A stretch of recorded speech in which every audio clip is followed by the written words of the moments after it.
Io mi chiamo Pasquale Cafiero e son brigadiero del carcerone. Io mi chiamo Cafiero Pasquale, sto a Poggio Reale dal 53 e al 100° catenaccio alla sera mi sento una straccia. Per fortuna che al braccio speciale c'è un uomo geniale che parla con me tutto il giorno con 4 infamoni, briganti papponi cornuti alla che tutte l'ore con sta fedenzia che sputa minaccia sa figlia con me.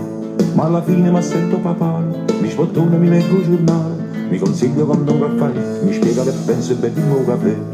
Ah, che bello caffè, pure in carcere lo sanno fa, con ricetta caccicinella, compagni di cella ci ha dato mamma. Prima pagina, 20 notizie, 21 ingiustizie, lo Stato che fa, si costerna, si indigna, si impegna, poi getta la spugna con gran dignità.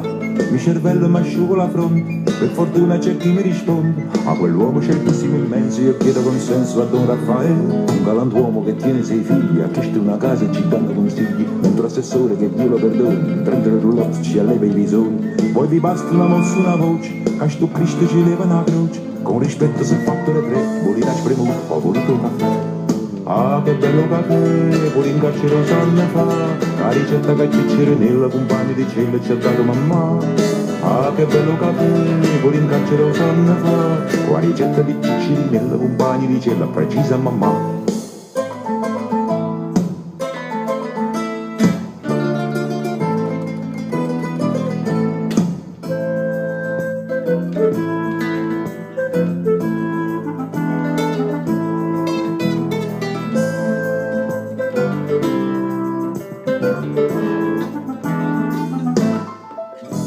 Ci sta l'inflazione, la svalutazione, la borsa c'è